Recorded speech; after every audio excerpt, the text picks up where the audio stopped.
Are you looking to catch snook and tarpon on big swim baits like this?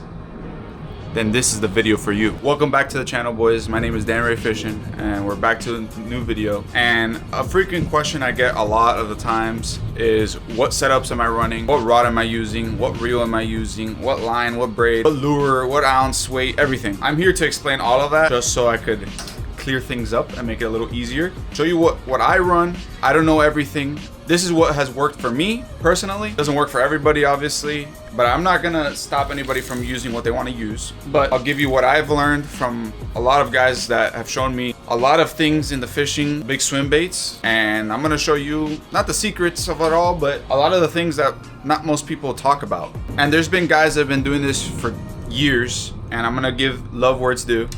Shout out Canal Cowboy, Kevin at Snook Snacks. He's shown me everything that I need and everything I need to do. Shout out guys like Swimbait Nate.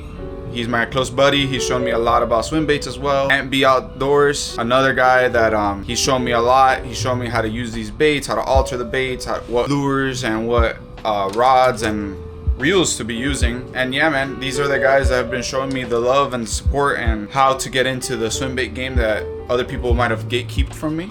And I appreciate that big time. So let's start off rod to lure, if that makes any sense. Anything that uses treble hooks, so this takes a treble hook on the bottom, and anything with a treble hook or anything like that, I personally like using a moderate fast rod. Moderate fast rods are gonna give you more bend and parabolic bend to the middle of the blank. I don't know if you guys could tell. Let me back up a little bit. But there's more bend in the middle of this rod compared to, let me grab another rod, an extra fast rod. This is an extra fast Alpha Soft Swim from Leviathan, extra heavy.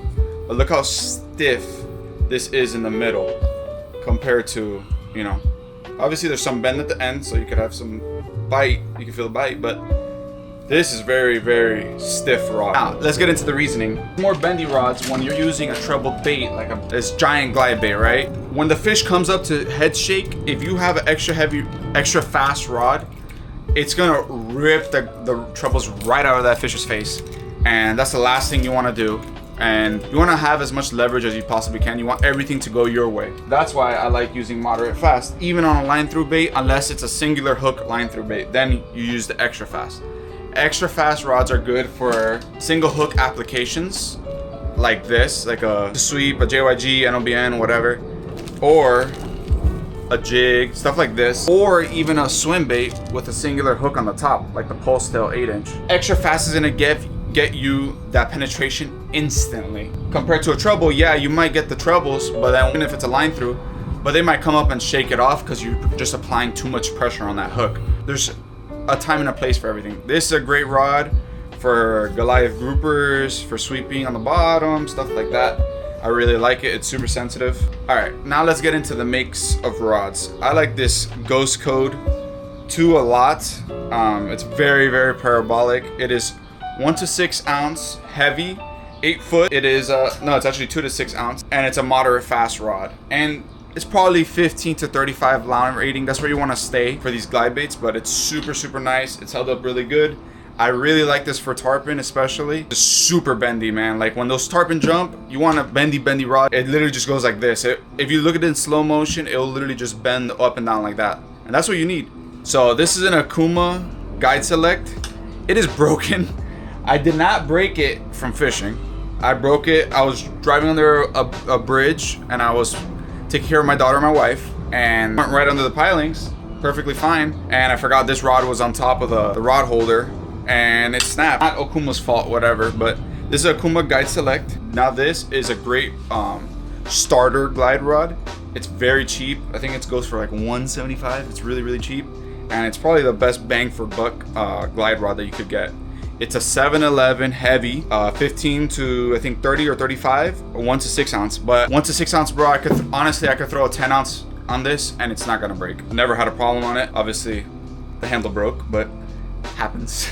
That was my completely user error. Now let's get into reels. My go-to reel with my Ghost Code 2 is the Tautula 300. Honestly, I have never had a problem with this reel. This reel has been amazing. I use it in fresh, I use it in saltwater. Beautiful. It has 28 pounds of drag, or almost 29 pounds of drag. Super strong, super strong. Obviously, you're not gonna be using lockdown unless you're going for grouper. I've hooked 100-pound tarpon on this. I've caught 42-inch snook on this. I have not had a problem on it whatsoever. This reel has been great to me. I use, me personally, I know everybody has reviews on braid, but I use 40 or 50 pound braid. I use J braid 8 strand. It's like my go-to. Yeah, or I go with Suffix 8 strand. Nothing else. I don't use anything else. I use the Yuzuri 9 strand. Bro, it is super slick to the point that you just bird's nest a lot unless you like pretty much alter your settings completely, and I didn't really like that. And it's not the best abrasion resistance, but it does have a lot of breaking strength. Another sketchy, but I use big swim baits, like I said. Stuff like this, ladyfish.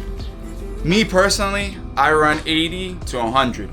That's it. Monofilament. The cheapest as you possibly could get is the best. I don't care. It's worked for me. I haven't had a problem fraying off. That's my opinion. Some people use 60.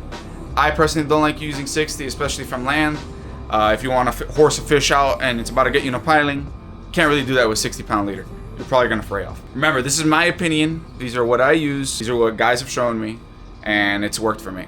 I'm not gonna sit here and tell you that, oh, 50-pound leader is not gonna work. 50-pound leader is great for shrimp jigs and smaller lures and stuff like that. Remember, if I'm using a $40 lure like this, I don't want to lose it.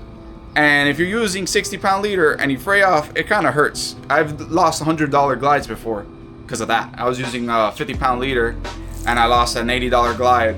And I was using, I think, 50-pound leader and I got frayed off by a snook, which hurt my soul. And I left the glide in this fish, and you know, that's the reality of fishing sometimes. Stuff like this happens.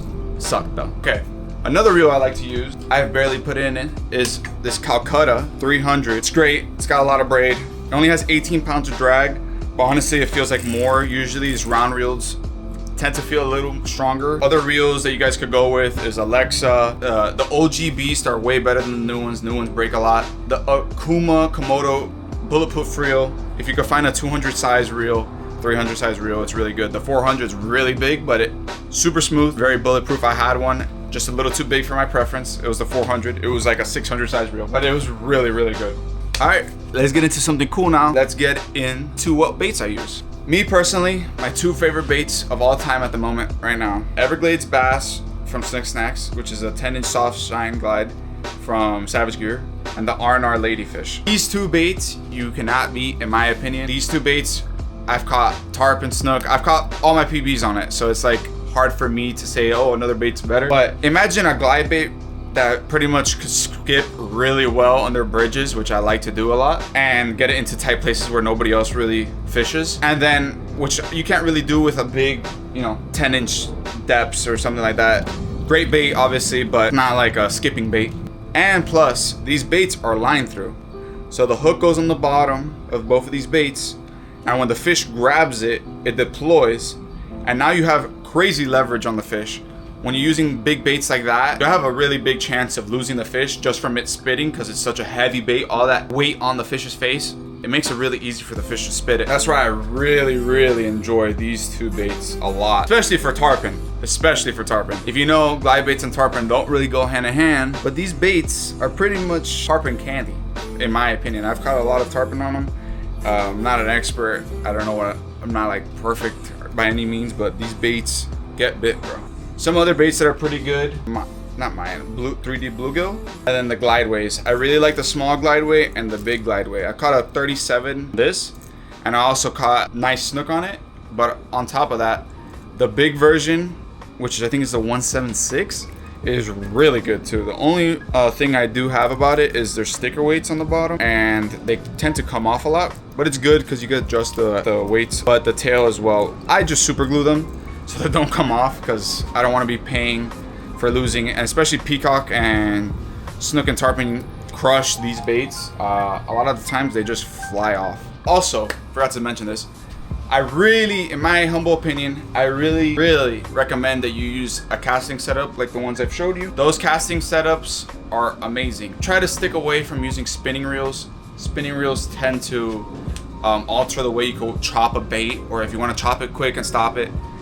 With glide baits, for instance, I personally don't like using it. Casting reels, you have more leverage and you have more heat you could put on the fish, unless you're using like a 10K setup, whatever. Preference wise, and you'll see it once you use it, bait casters are better for glide baits and stuff, and it's easier to skip once you get the hang of it. Also, another thing, a lot of guys ask me, oh, is the Tranks good? No, I hate the Tranks with a passion. I had a 300. The drag system on that is really bad. They blow out a lot on big baits. They could even blow out while you're driving to the marina. I've seen people that their handles with just the big power knob, just it'll like engage and it'll blow up. So in my opinion, I don't really like the Tranks. You could obviously catch fish on it, I'm not saying that, but compared to other reels in that same price point, they're a lot better. Also, some honorable mentions for rods. If you want to go pricey, Leviathan Omega rod is, I think it's 400 bucks, 410, around there. Really good rod, really good brand. Honestly, in my opinion, I like the F5 rods a little better, what they can do. But the Leviathan rods are amazing for the price. For that price, I mean, it's really expensive, but you get lifetime warranty also. And now for the cheaper side, Akuma is a great rod.